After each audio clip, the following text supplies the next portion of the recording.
And I will now want to introduce Professor Ridwan Rusli. Professor Rusli, hello, good afternoon. You are a professor for international finance and strategy in Cologne. And you too have a very interesting career path. So you worked in you've brought 20 years of work experience, you gained in 7 different countries before coming to Germany and joining the university in Cologne. So still, I mean, you worked in many jobs. You pointed it out in the video we showed in the beginning. So, but why, or like, did you always know that you would one day end up teaching?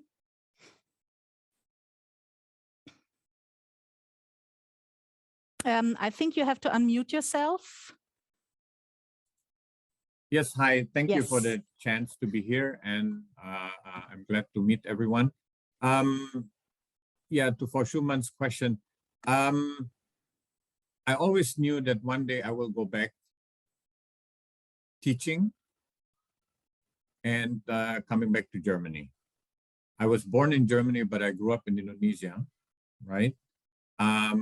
Yes, I studied different things from chemistry, chemical engineering, management science to microeconomics.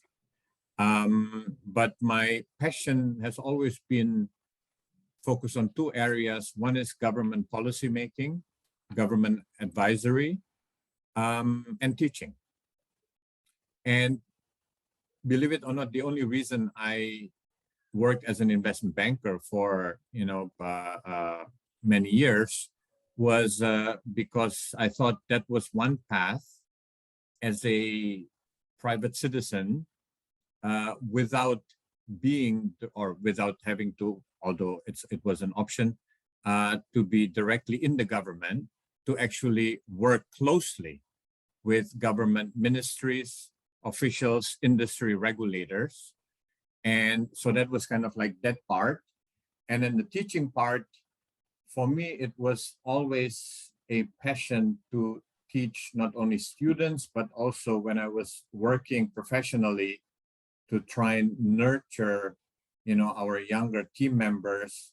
And my biggest hope and desire for all my former team members, and many of which, or quite a number of which have achieved that right now, is that they one day will surpass me in achieving their career aspirations. So in that sense, that was kind of, those are kind of the 2 angles. Yeah. I will come back to that in a minute. Before though, I want to know, or if you could tell us, you don't have to give up your links or your connections, to your, say, former life in all these various professions you had. In the contrary, how do you still, keep these connections? How do they actually benefit you in your professorship? Yeah, great question. So basically, for example, I've advised many government ministries on, energy, environmental policy, on bank restructuring, sovereign financings, or sovereign, treasury activities, and including some of the central banks, many in Asia, some in Eastern Europe back then. So all these contexts, and especially the insights I gained from having worked with these institutions, are invaluable to my research, which is in microeconomic theory, focusing on environmental, energy, and public finance. Okay? And the reason being, when I develop certain models, which I then from which I derive policy strategies, or for example, I can draw on my experience of having advised many of these institutions, of knowing the implementation challenges, the challenges faced, across, in policy making and policy implementation. Now, speaking of, excuse me, speaking of implementation, you also implement your knowledge and what you do into your courses, right? For your students. You told me you do your own case studies. Yes, and that was actually, if I may, very briefly, and I will answer your question in just half a minute. As a matter of fact, because of my work as an investment banker and private equity advisor, I even helped found, an energy company in Asia and ended up running it for a few years while teaching at the University NTU in Singapore. Basically, through that, I'm now doing research on circular economy with a number of companies in Germany, right?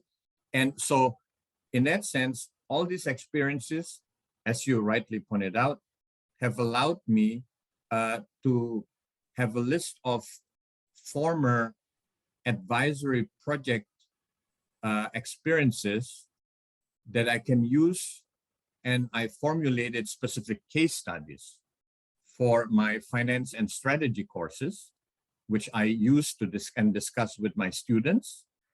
And so they seem to appreciate it. I can give them I can provide them a lot of anecdotes from my own policy and company advisory work. And many of these real life examples, I think, I do believe are invaluable to help our students really very early on connect not only the theoretical knowledge they're learning or they're studying for or about or of, but at the same time with some of the implementation aspects and some of the practical aspects of, their future possible occupations as well and activities. Well, so the students learn directly from your experience, hands-on experience. You mentioned that you don't just want them to learn, but you want them to excel, right?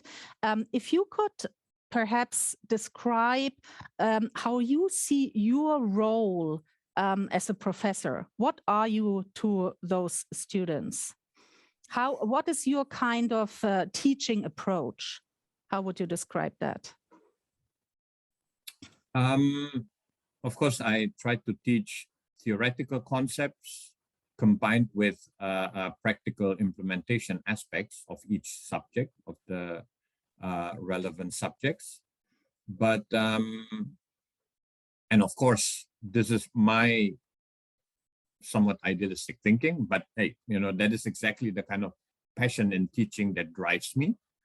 And ultimately, my my conviction is that if we teach, let's say, a few hundred students a year, and maybe 5 to 10% of them learn, not only, obviously they have to learn what you're teaching them, but beyond that, maybe a few of them get inspired to try and reach out as far as they can to pursue their dreams, to follow, strict ethical principles, where I always tell them ethical boundaries are always tighter than legal boundaries. You can still do things legally within the legal boundaries, but unethically, right? Very often. But I see myself as a teacher, as a mentor, as a career counselor, if they choose to seek my advice. I just want to help them to improve themselves, find their passion. Some students are so good, so motivated, they may not need us as much. Some, but many or most are, let's say, somewhere in the middle, where I believe we can make a difference. And obviously we can still motivate the best ones to excel even more. But again, the very best students, quite often, they need less guidance than, let's say, generic or gross simplification here or generalization. But most of them, I think, would benefit from us sharing our experiences. And if they feel that we genuinely would like to help them, I think that is the principle that I try to convey implicitly or explicitly alongside the actual subjects I teach. Yeah. You said some students might not need you, but you know, to thrive. But on the other hand, appreciation never hurts, right? So you are also, having said that, you're also an advisor actually for a foundation. If you could just briefly at the end tell us, you know, what this is about. I mean, how you try to get scholarships, for instance, for your students. Yeah, I'm actually in German we call Vertrauensdozent, i.e. a guidance professor or mentoring professor for the German National Scholarship Foundation, Studienstiftung des Deutschen Volkes, which is one of the oldest and most established student scholarship programs in Germany. I myself wasn't a scholar of the Stiftung, because back then when I was studying, I was not a German, right? But my wife was. And so ever since, and my professor was a former stipendiat, and he was always active in the Stiftung. And so I always wanted to help out. And basically, again, and although I am a guidance professor for this particular foundation, and I'd like to have some of our very best students get the support from this foundation. What is important for me is I try to help, of course, all our students, both the very best, which we should push and encourage to go even beyond to become the future leaders, but at the same time to really inspire many of our students who will become very good managers, very good teachers, very good engineers, right? Who will collectively contribute enormously and will be critically important for the future of Germany and Europe and the world, of course, because quite a big percentage of our students are European and international students as well, of course. Yeah. Thank you very much for sharing your experience, but also for being so engaged in helping the students.